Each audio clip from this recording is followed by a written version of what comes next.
Good morning student. Apex academy Kalyanpur के YouTube channel पर आप सभी का हार्दिक स्वागत, अभिनंदन।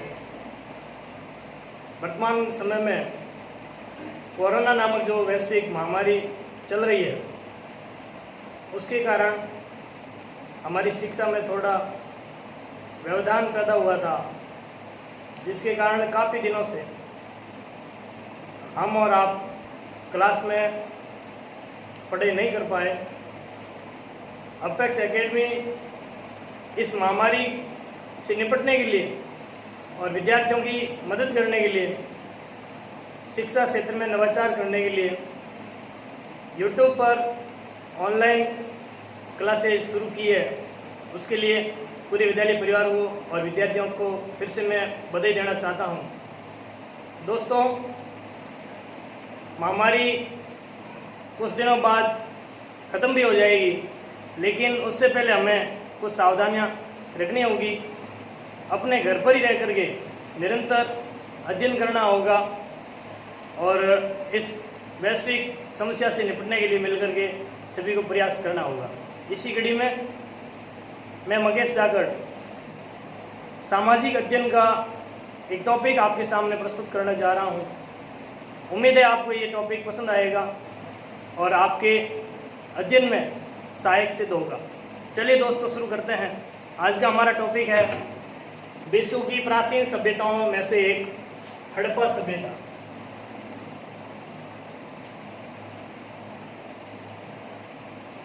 हमारा टॉपिक रहेगा आज का सिंधु सरस्वती सभ्यता।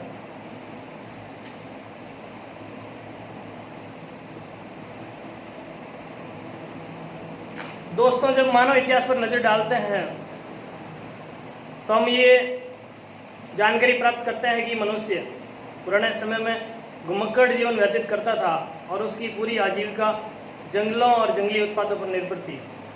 लेकिन ज्यों ज्यों मानव ने अपना दिमाग सभ्यता की ओर अग्रसर किया, नवीन खोजें हुई और फिर मानव एक ही जगह पर स्थायी रूप से रहना शुरू हो गया था।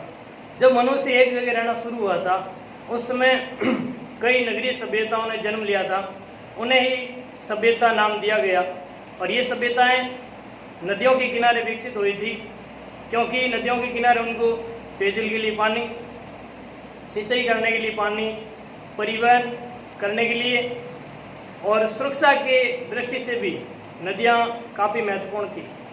इसी कारण दुनिया भर में जो भी सभ्यताएं पनपी थी, वो सब भी लगभग नदी के किनारे ही विकसित हुई थी। तो दुनिया की महान सभ्यताओं में से एक हमारी भारत की सभ्यता है सिंधु सरस्वती सभ्यता। दोस्तों, इसका नाम सिंधु सरस्वती सभ्यता क्यों पड़ा? क्योंकि इस सभ्यता के जो स्थल थे वो लगभग सिंधु और सरस्वती नामक नदियों के आसपास ही विकसित हुए थे। तो चलिए टॉपिक को शुरू करते हैं। सबसे पहले हम जानते हैं कि इतिहास में जो कालखंड है उसको दो भागों में बांटा गया है। हमारे अध्ययन की सुविधा के लिए एक होता है ईसा पूर्व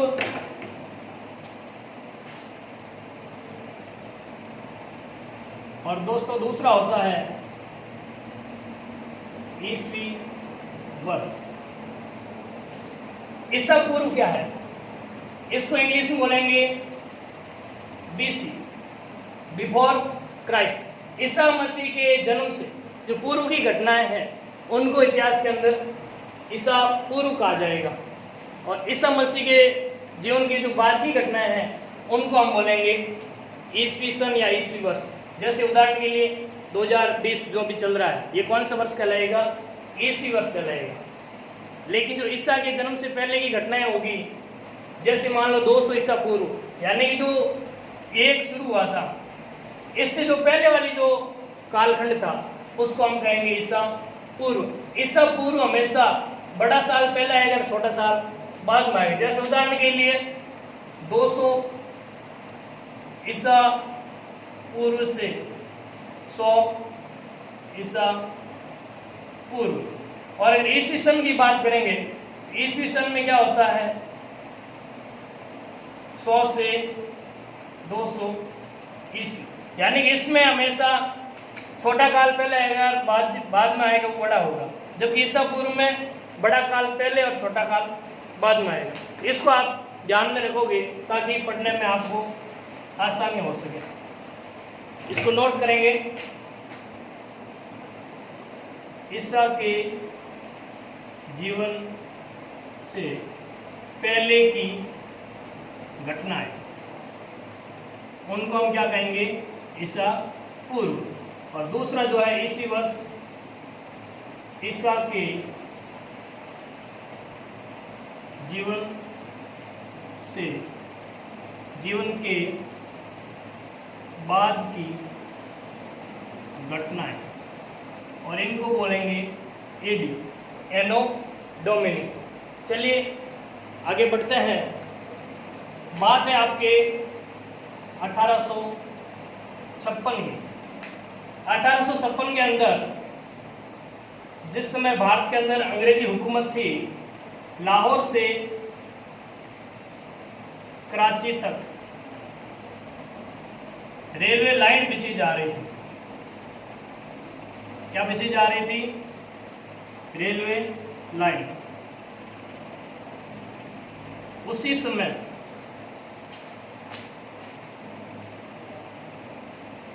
कुछ स्थानों पर खुदाई में ईंटें प्राप्त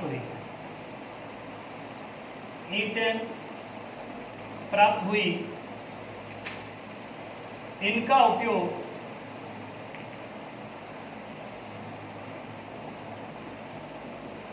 रेलवे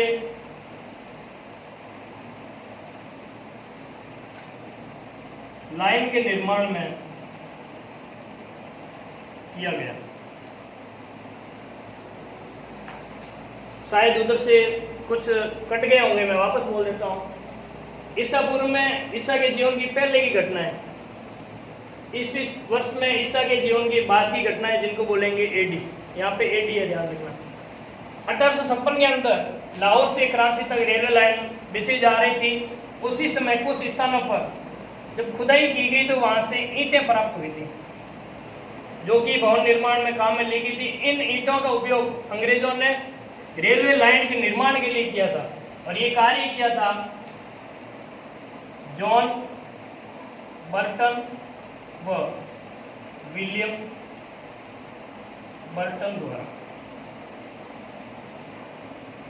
आपके सामने अगर प्रश्न आ जाए कि जब 1856 के अंदर कराची और लाहौर के बीच में जो रेलवे लाइन बिछी गई थी, उस समय सिंधु सरस्वती सभ्यता के स्थानों से जो ईंटें प्राप्त हुई थी, उनका उपयोग रेलवे लाइनों का निर्माण करने के लिए किन्होंने किया था?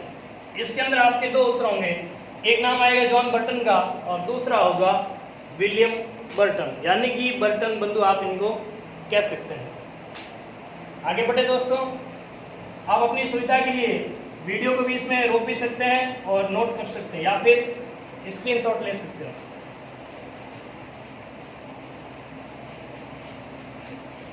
जब ये ईंटें यहाँ से निकली थी तो काफ़ी रोचकता पैदा करने वाली थी कि इतनी ईंटें यहाँ से आई कहाँ से थी। उसके लिए सरकार ने सन 1861 में भारतीय पुरातत्व विभाग की स्थापना की थी। सरकार द्वारा प्राचीन ऐतिहासिक स्थलों का अध्ययन करने के लिए, उन स्थानों का उत्खनन करने के लिए, खोज कार्य करने के लिए 1861 ईस्वी में भारतीय पुरातत्व विभाग की स्थापना की गई। पुरातत्व बोले तो प्राचीन समय की जितनी भी चीजें हैं उन सब के बारे में अध्ययन करने के लिए इस विभाग की स्थापना की थी। और ये स्थापना करने वाले थे अलेक्जेंडर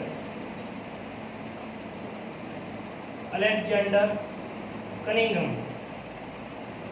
कौन थे मित्रों? Alexander Cunningham. इस विभाग की स्थापना के बाद में भारत में प्राचीन स्थलों की जानकारी प्राप्त करने के लिए बहुत सारे अलग अलग इतिहासकारों के नेतृत्व में दलों का गठन किया गया, और उनके द्वारा इस सिंधु सरस्वती सभ्यता के अवशेषों की खोजबीन की गई थी। अब बात आती है सिंधु सरस्वती सभ्यता के नाम। मित्रों, इस सभ्यता को अन्य किन किन नामों से जाना जाता है उसके बारे में हम चर्चा करेंगे। दोस्तों, आपके सामने पहला तो नाम है सिंधु सभ्यता। कौन सा नाम है? सिंधु सभ्यता। अच्छा, सिंधु सभ्यता नाम क्यों पड़ा? क्योंकि ये सभ्यता शुरू में जब खोजबीन हुई थी तो कौन सी नदी के किनारे मिली थी? सिंधु नदी के किनारे। दूसरा इन्हें कहते हैं सैंधव सभ्यता। सैंधव सभ्यता ये भी सिंधु सभ्यता का ही नाम है, सैंधव सभ्यता। एक इसका नाम है सिंधु घाटी सभ्यता। सिंधु घाटी सभ्यता, इसको बोलते हैं सरस्वती सभ्यता। सरस्वती सभ्यता क्यों बोलते हैं? क्योंकि सरस्वती नदी के किनारे विकसित भी हुई थी। एक नाम आता है हड़प्पा सभ्यता। इसके बारे में हम आगे चर्चा करेंगे, इसका नाम हड़प्पा सभ्यता क्यों पड़ा। एक और नाम का उल्लेख मिलता है दोस्तों, जब इतिहास के ऊपर नजर डालते हैं, इसका नाम आता है हरिपुरिया सभ्यता। कौन सी सभ्यता? हरिपुरिया सभ्यता। और ये हरिपुरिया सभ्यता की जानकारी कहाँ पर मिलती है? ये मिलती है आपके वैदिक संस्कृति में। सिंधु सरस्वती सभ्यता के बाद में जो काल आया था भारत के अंदर, वो थे वैदिक सभ्यता। वैदिक सभ्यता या वैदिक संस्कृति में इस सिंधु सभ्यता के लिए यहाँ के लोगों ने कौन सा नाम दिया था? हरिपुरिया सभ्यता। कौन सा नाम दिया? हरिपुरिया सभ्यता। इसके बाद में एक महान इतिहासकार और पुरातत्ववेत्ता हुए थे जिन्होंने सबसे पहले सिंधु सभ्यता के एक महत्वपूर्ण स्थल की खुदाई की थी और उस स्थल का नाम था हड़प्पा सभ्यता। हड़प्पा सभ्यता, हड़प्पा नामक स्थान की खोज के बाद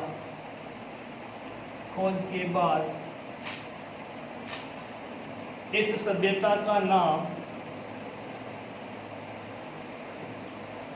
हड़प्पा नामक स्थान की खोज के बाद इस सभ्यता का नाम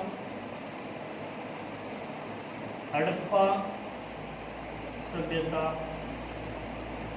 पड़ा। और अमूमन बोलचाल में अधिकतर शब्द कौन सा उपयोग किया जाता है? हड़प्पा सभ्यता। अब बात आती है हड़प्पा सभ्यता की खोज किसने की थी? तो हड़प्पा की खोज, दोस्तों, हड़प्पा की खोज हुई थी 1921 में। 1921 ईस्वी में। और खोज करने वाले थे राय बहादुर दयाराम साहनी। राय बहादुर दयाराम साहनी। दयाराम साहनी ने किसके निर्देशन में ये खोज की थी? निर्देशन में किसके थे? John Marshall. जॉन मार्शल ये उस समय भारतीय पुरातत्व विभाग के महानिदेशक। जॉन मार्शल उस समय क्या थे? भारतीय पुरातत्व विभाग के महानिदेशक थे। भारतीय पुरातत्व विभाग की स्थापना हुई थी 1861 में अलेक्जेंडर कनिंघम के नेतृत्व में। लेकिन जिस समय हड़प्पा की खोज हुई तो उस समय इसके महानिदेशक कौन थे? John Marshall. तो जॉन मार्शल के निर्देशन में राय बहादुर दयाराम साहनी ने हड़प्पा नामक स्थान की खोज की थी आपके 1921 में। इसके बाद में इस सिंधु सरस्वती सभ्यता का नाम क्या पड़ गया था? हड़प्पा सभ्यता। अब बात करें इतिहास के अंदर इसके कालक्रम की, यानी कि कब से लेकर के कब तक ये सभ्यता अस्तित्व में थी। तो सबसे पहले नाम आता है जॉन मार्शल। जॉन मार्शल ने क्या कहा था साहब? इन्होंने कहा था कि जो हड़प्पा सभ्यता है इसका कालक्रम है आपके 3250 ईसा पूर्व से 2750 ईसा पूर्व। बहुत महत्वपूर्ण प्रश्न है, ध्यान रखना। जॉन मार्शल ने सिंधु सरस्वती सभ्यता का जो कालक्रम बताया था वो क्या था? 3250 ईसा पूर्व से 2750 ईसा पूर्व, यानी कि इनके अनुसार 3250 से लेकर के 2750 ईसा पूर्व के बीच में ये सभ्यता भारतीय भूभाग पर पनपी थी। दूसरी जो सबसे सर्वमान्य है वो है आपके रेडियो कार्बन पद्धति। कौन सी पद्धति है? रेडियो कार्बन पद्धति। इसको हम कहेंगे C14 या C14। इसके अनुसार इस सभ्यता का जो कालक्रम है वो है आपका 2300 ईसा पूर्व से 1750 ईसा पूर्व। रेडियो कार्बन पद्धति के अनुसार सिंधु सरस्वती सभ्यता या हड़प्पा सभ्यता का जो कालक्रम बताया गया, यानी ये कितनी पुरानी थी, कब थी? इस पद्धति के अनुसार 2350 ईसा पूर्व से 1750 ईसा पूर्व, यानी कि आज से लगभग 4500 वर्ष पहले भारतीय भूभाग पर एक महान सभ्यता पनपी थी। वो कौन सी थी? सिंधु सरस्वती सभ्यता। ये कौन सी पद्धति कह रही है? रेडियो कार्बन पद्धति। अच्छा, रेडियो कार्बन पद्धति होती क्या है? इसके अंदर पुराने समय की वस्तुएं, वनस्पति या पुराने समय के स्थान, उनकी खुदाई करके उनके कार्बन स्तरों के आधार पर ये जानकारी जुटाई जाती है कि ये कितनी पुरानी है। इस पद्धति के अनुसार 2300 ईसा पूर्व से 1750 ईसा पूर्व तक भारत के अंदर ये सभ्यता विकसित हुई थी। तो रेडियो कार्बन पद्धति से पता किसने लगाया था? वो थे आपके धर्मपाल अग्रवाल द्वारा।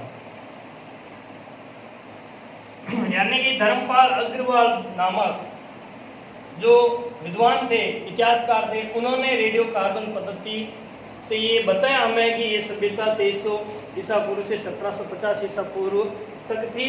और सर्वमान्य सिद्धांत कौन सा है आपका? हड़प्पा का कालक्रम का ये रेडियो कार्बन C14 वाला ही है, जिसके तहत ये सभ्यता भारत के अंदर विकसित हुई थी। तो ये आपका सर्वमान्य सिद्धांत। अभी हमने पढ़ा कि हड़प्पा नामक स्थान की खोज के बाद इस सभ्यता का नाम हड़प्पा सभ्यता हो गया था। हड़प्पा की खोज की थी 1921 में, करने वाले थे दयाराम साहनी। राय बहादुर इनकी उपाधि थी जो कि सरकार द्वारा दी गई। किसके निर्देशन में? सर जॉन मार्शल के निर्देशन में। और सर जॉन मार्शल कौन थे? भारतीय पुरातत्व विभाग के तत्कालीन महानिदेशक थे। जॉन मार्शल के अनुसार इस सभ्यता का कालक्रम 3250 ईसा पूर्व से 2750 ईसा पूर्व था। रेडियो कार्बन पद्धति C14 जो कि धर्मपाल अग्रवाल द्वारा बताई गई, इसके तहत ये सभ्यता 2300 ईसा पूर्व से 1750 ईसा पूर्व तक थी। मित्रों, आगे की क्लास हम अगली क्लास में लेंगे। तब तक अपने घर पे रहिए, मस्त रहिए, स्वस्थ रहिए। जय हिंद, जय भारत।